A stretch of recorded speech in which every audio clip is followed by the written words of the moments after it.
Okay, so because this game does take place in ultra high elo, just like last time, I'm gonna go over all of their individual ranks and elo.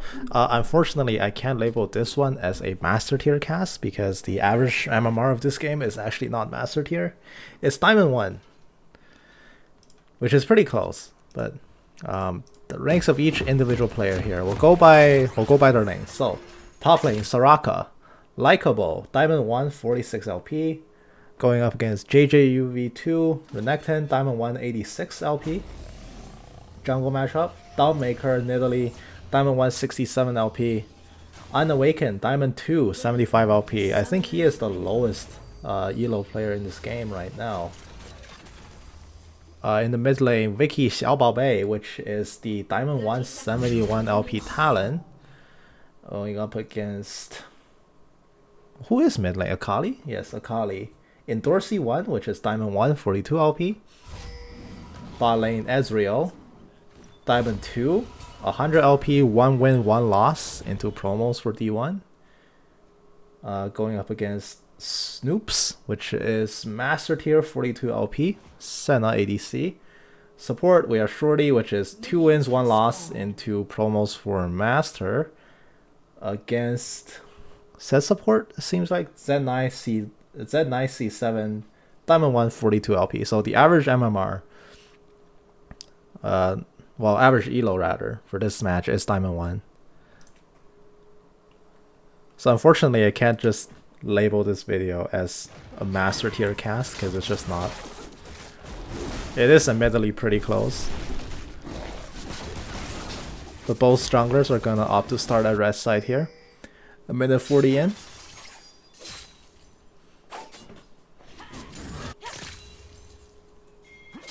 The interesting part here is we do actually get to see Soraka top played in very high elo.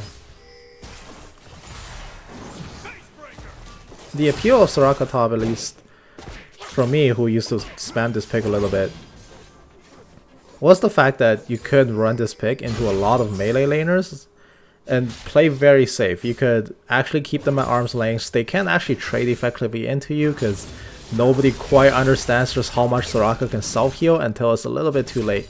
Renekton does beat the Soraka to 2, going to get a pretty nice trade. But Soraka, as long as she lands a few Qs, can offset every trade easily, and her Q costs borderline no mana anyway. She's going to try to set up a freeze here, building up 5 minions. Star Call does land onto the Renekton. And the Equinox gets dropped with Soraka staying level 2.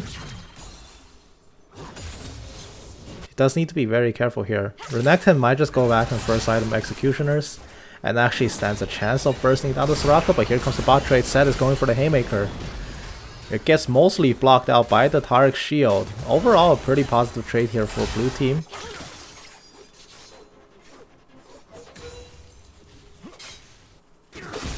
Here comes Renekton, going for another trade. The stun goes onto the Raka. Raka will drop the Star Call, trying to get away from it.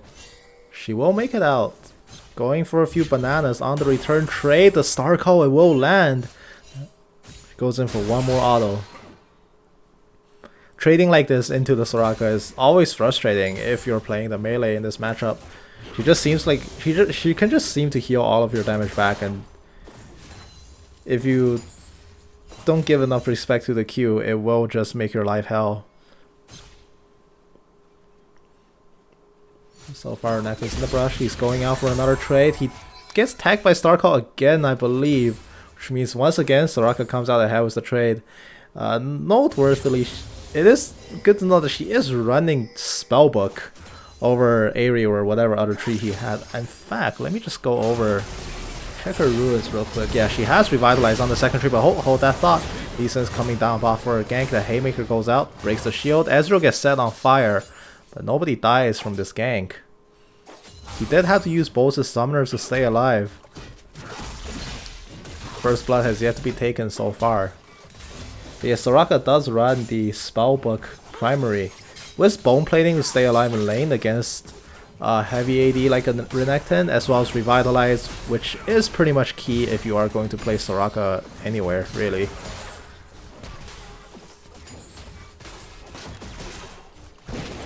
And now laning phase mostly continues. Kali has a pretty decent lead over the Talon in terms of CS. Nidalee misses the sphere, pops the sweeper, but will not find a Kali in her own smoke cloud. So she will make it out from the gank. A very even game so far.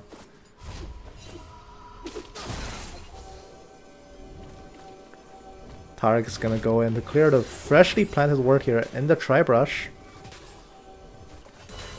And Lee Sin is just going to reset back to base.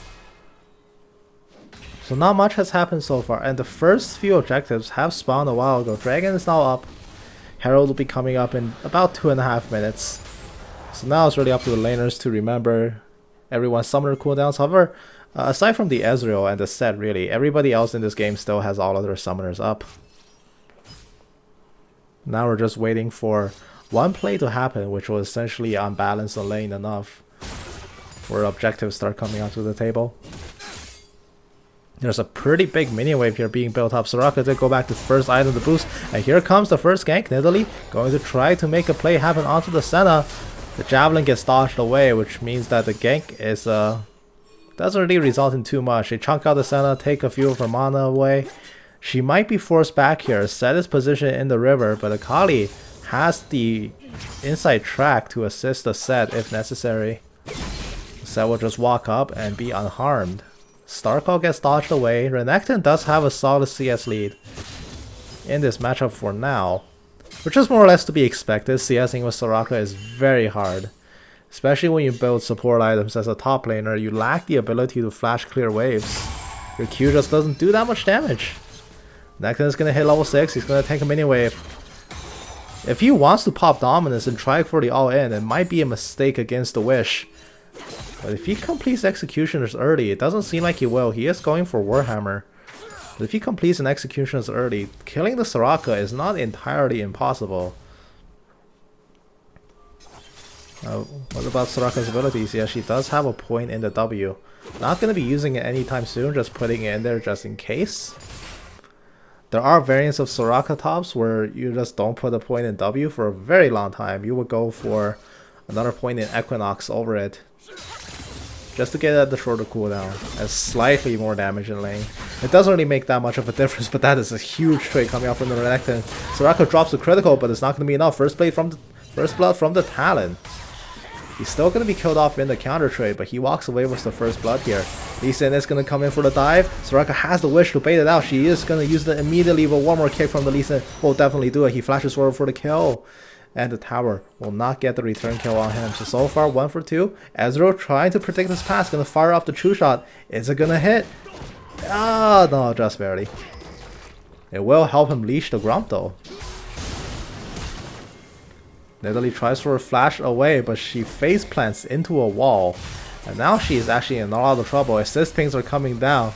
Senna's gunning the Taric down as he walks up, but this is going to be a Drake going over to blue team as Lee Sin is not in position to contest, but here comes the turn. Zed is coming back in. Where's the Haymaker? The shield is built up. He's dropping very low. Taric might be first to go. He will be killed off by the Akali, and Zed is the next to go. Support traded for support. But now blue team is on full retreat mode. Akali is still primed and ready to fight.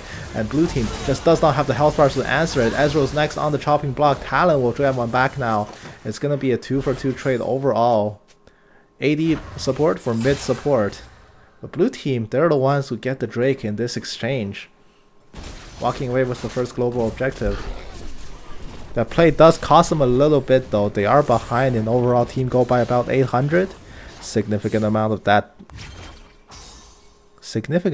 is actually on the top lane. Which, again, to be expected. Soraka has a huge amount of trouble farming. And it is going to be the lethality variant of Renekton. He is going for the Duskblade first. It's a variant that actually is a pretty smart decision here. He can just use that build and shred through the Soraka. The passive regen doesn't really do that much when everything Renekton does just hurts you for so much. Taric is going to eat the true damage of Haymaker. So more or less equalizing the trade there, and here comes the Renekton going in for another aggressive trade. Soraka needs one more Star Call. She is going to start regenning up, but she needs a lot more than that to keep herself alive. Lee Sin going for the kick and the combo beautifully. Going to kill off the Talon. Nidalee Spear will land, but she cannot close the gap. Akali is going to try to make the kill. Challenging Smite reduces her damage. The mark has been applied to her, but she's in the smoke cloud. Nidalee can just run and not really fight back here. They pick off one body onto the Talon, roaming a little bit too early ahead of his team. Lee Sin is going to go away for the red buff steal. Blue buff steal, rather. They steal the blue buff, and now top lane might be in a little bit of trouble. Lee Sin doesn't have Dragon Kick. He is still hanging around here. Nidalee finds the window for the pounce. Beautiful kill from the shadows. Getting the shutdown onto the Lee Sin. He lingers for a little bit too long. The mini wave did not crash in time. Dominance gets popped and there's the wish. He has to flash away. Almost dying to the tower. He is falling so low. Sub 50 health it must have been. Stun goes out onto the set. He is going to be forced to back off. Brush control goes back over to blue team, but they can't kill the ward off in time. Nidalee clearing out the pink. What seemed to be a very promising dive did get interrupted. Nidalee arrives in the nick of time to save Soraka. But it doesn't really do much to affect the overall gold lead. Red team is still very much ahead here in the early phase. And again, who is responsible for this deficit? But hold that thought, Facebreaker coming out. And here comes the Talon. He's roamed all the way behind and the Senna's just dead where she stands. Double kill going over to the Talon. I mean, that will do it if you need to bring a gold lead back. It is still very much Renekton ahead of the Soraka. The good news is for blue team, Soraka doesn't actually need that much money.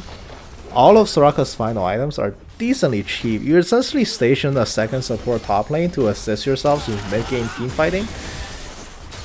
And the intriguing part, or at least I guess the enticing part about running Soraka tops, because you power spike off such cheap items that when you invariably fall behind in most of your matchups, just on account of not being able to farm that well, you're still fine because you do power spike at a budget. Nidalee is going to be the first to go in this fight. Talon dives in, but he's run out of damage. Now it's just a Soraka. She needs to try to run from the Lee Sin. Lee Sin is going to ward hop over. And one more Q will do it. That's going to be 3 bodies. A disastrous turn of events here for blue team. As Scuttle plus Herald might just go over to red team's pockets. Lee Sin and Akali both have all of red team's kills. Renekton hasn't killed anybody. Neither has the Senna nor the Set. It is just 2 of them splitting their whole team's kills halfway through. 2 very ahead players here in this game. Akali can start leveraging her early kill advantages to start doing stuff, but Talon is always the omnipresent roaming monster. He can just get from one lane to another so fast. And you can see he did affect bot lane in a massive way, getting that double kill for himself there. Now it is very much to how much roam they can do. Talon has to Shadow Assault to try to get his way out. Can he actually make it out? Yes, he will. The Ignite from the set gets committed as well. Talon drops to about half. He can't really stay against this Akali.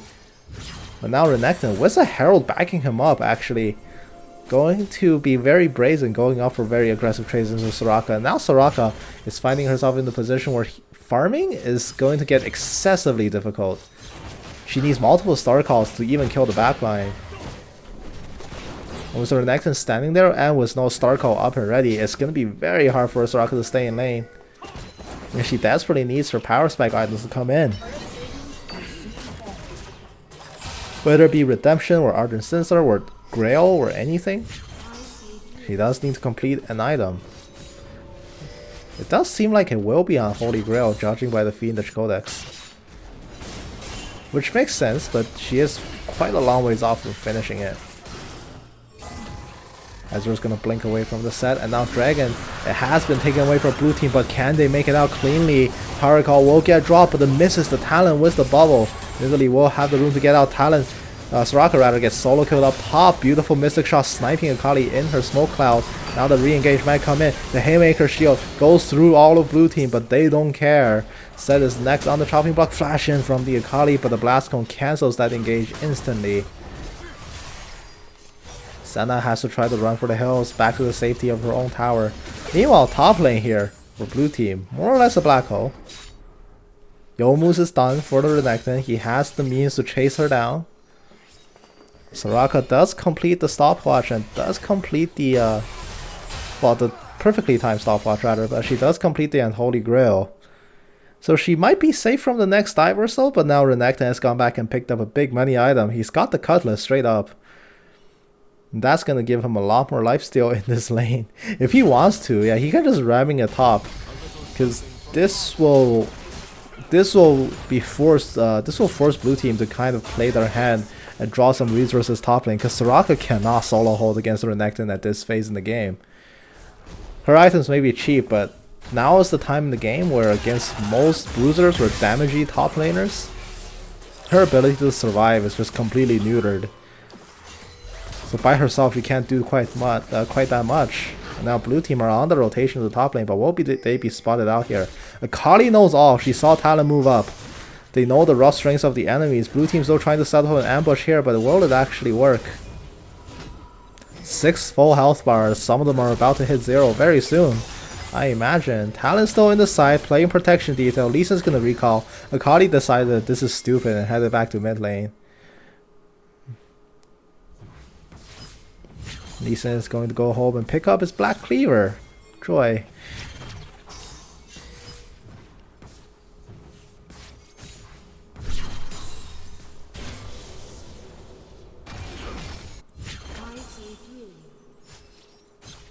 Now the game, despite looking like pretty even in terms of kills, isn't necessarily in a dead even state. It's 1 tower to 0, top lane tower is dead. And with Herald respawning in just 2 minutes, around the same time as a dragon, there will be some decisions that need to be made here by both teams. Who will pick? Well, obviously a blue team will want the soul point and to kind of force red team, and red team doesn't really want to give that away. Herald is also not that valuable of an objective at this stage in the game. But the question is, if they all tunnel near dragon, what will happen to the Herald? I'm sure somebody will probably make a play to go grab it, because this is an A.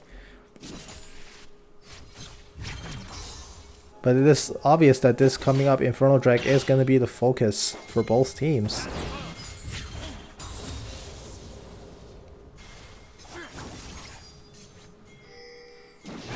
Lee Sin is going to walk in to Talon's to the Tarek space. Tarek pops the Cosmic Radiance. He is now immune, but not the Nidalee.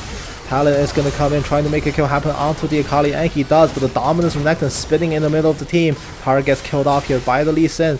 Lee Sin is trying to run away. Talon, he's running the damage. The rake is not enough to finish it. It's going to be 3 bodies to 1. 2 very low health bars for red team, but it doesn't count for much if they're not actually dead.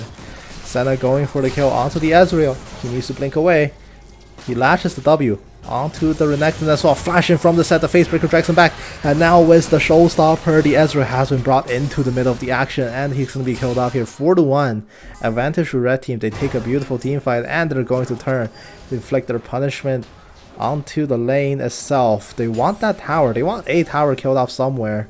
Mid tower is being taken by Lee Sin right now. The Nidalee Spear might just put an end to his plans. Will Nidalee get the pounce? Yes, she will. But there's not enough damage to finish it off. Unless the Spear, it will not connect. One more auto will do it. Oh, it will not. Beautiful smite by the Lee Sin, keeping his health up onto the Raptors. And that just saves his life straight up. And he's out of there. He's just fine. Red team sitting very comfortably with their own gold lead. But whoever takes the Lee Sin's head will earn themselves 600 gold, which is a pretty sizable bounty all in itself. With Dragon coming up, that is blue team's chance to secure one more objective for himself, maybe take a winning fight before most of red team gets their resets, gets their power spikes. And Akali going for the smoke play. She is going for the perfect execution, but she bit off way more than she can chew. And now it's just Soraka 1v1 Tango with the Renekton in that mid lane. He's fallen so low. The Javelin will miss, but the clawing his face off will not. And suddenly red team throws it right back with 2 bodies for no reason. Talon's going to try to roam down into the Dragon Pit, and blue team without hesitation starts this Infernal Drake. They're trying to force the response coming out from red team, but they are none too interested in fighting this, not while undermanned to this degree. Infernal Drake will be killed off. The Dazzle will not be carried forward. Set will just move away, but now red team are in a little bit of trouble. Blue team is pushing in. They're 4-man strong. Javelin does land. Talon gets the tower, betrays his life in return. Senna gets killed off here by a full dive. Will they get the tower as well? Yes, they do. They get the cake and eat it as well. They try to equalize the gold lead as best as they are able. They do lose the talent at mid. He gets the tower though. Lee Sin might just get a revenge push here and kill one for himself, but now they've equalized essentially the tower count. 2-2. Once again, it is red team clinging to a small gold advantage, but right now they're having a little bit of difficulty translating that into actually securing objectives. Blue teams have put themselves on soul point. Although I have no doubt in my mind that if they take some really good mid-game teamfights, they could very well swing the other way. Blue team could be the one that needs to contest the Drakes. They could be the one suddenly no longer having access to the Dragon Pit. But as it stands for now, it is 3 dragons to 0.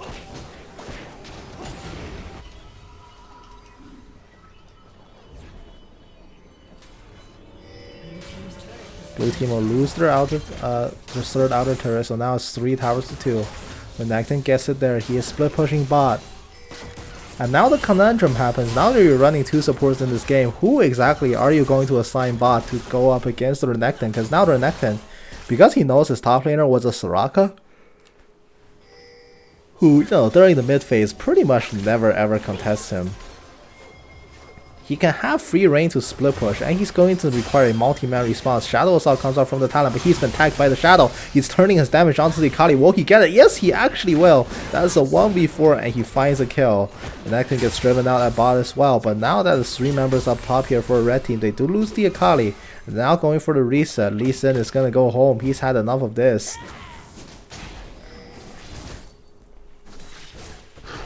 Now both stragglers doing their very best to try to make the picks and make the plays happen.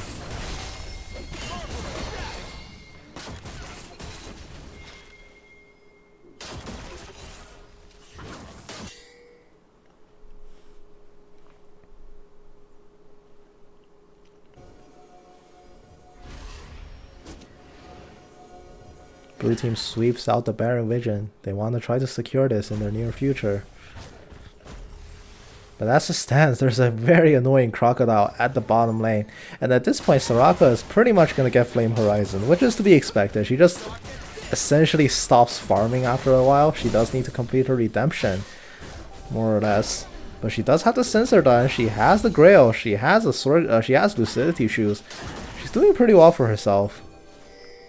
And in mid-game, this is where Soraka shines the most in these teamfights, where you can just keep allies alive and they refuse to die. Dragon is spawning, both teams are pinging it out, they're sitting in the unwarded brush, 4-man strong, the death brush is coming. Oh, they get antsy, and they just leave. Unless, oh, they're gonna walk face first into Lee Sin, the dazzle stun will not find him. Lee Sin needs a kick away, but no, he will just dash and be safe. True Shot Barrage gonna follow him as well, chunking out the Lee Sin a little bit.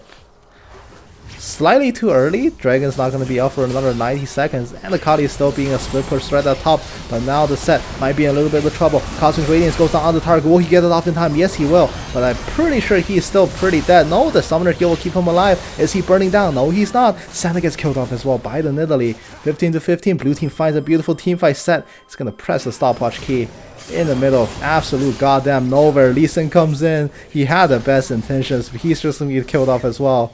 Not quite a delayed ace, but it is 4 bodies for 0. Akali is going to come in and try to do whatever cleanup she can. She does have the perfect execution, but here comes the rest of blue team. She finds herself in the 1v5, and there's just no hope for her. Ace goes over to blue team. Soraka switches the exhaust into barrier. Not gonna lie, better Tema a guy, huh? Must be nice. No, Tema.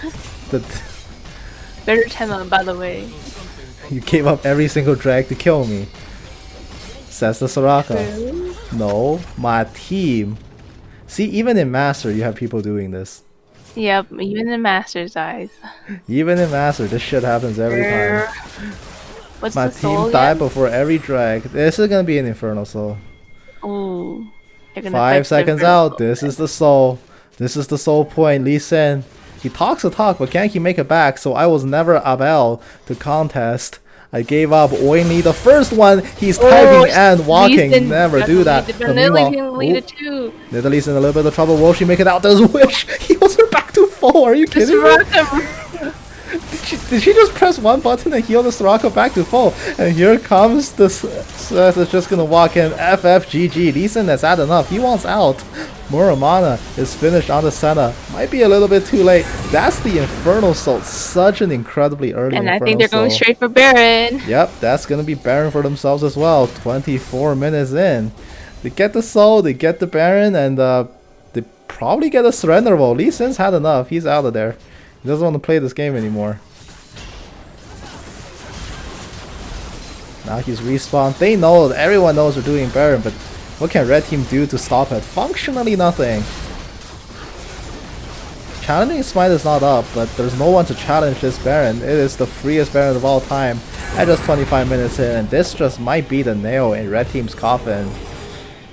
And Lee Sin, this is why you don't type and drive. He drives right into Blue Team and just ends before the Soul.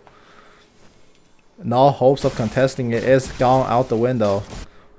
Blue Team has a pretty healthy 3,000 gold lead, and it's now up to them to cascade it into something way more, going for what is essentially the jugular.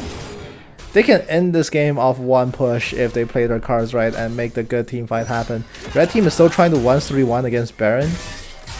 Not necessarily the best tactical choice, but at this point they can't really stop the siege, so what else do you do? Now Cardigan and Renekton are both collapsing back into mid. Might be a little bit too late. The Tark is tanky enough to withstand the tower, and they just punch the crap out of it. Tower number 1 will go down here at mid lane. Talon's gonna go in for the Shadow Assault. Set gets lit on fire. He needs to try to retreat. There's the Dominus pop bite. The next thing, he's gonna try for an assassination. He's not gonna find anyone. He dashes out the way. He came. Akali gets stunned under her own smoke cloud. Talon kills her off, and that is their backline power gone. No more Dominus. No more Akali. Ezreal is more or less uncontested. Lee Sin is not even gonna try. He's just AFK at top tower. What the heck? He's done. He's out of there. His mental's boomed. Rip the mental. Well, they didn't surrender though. Tier. Even in Master Tier, what the hell, man? Congrats, no, so he made it. Definitely He made won. it. Shorty makes it into Master Tier with one last push.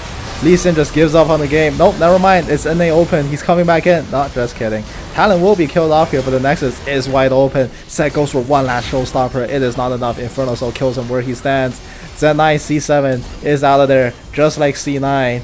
And this Nexus blows up. Lee Sin calls the GG. Disconnections happen left and right, and the game ends.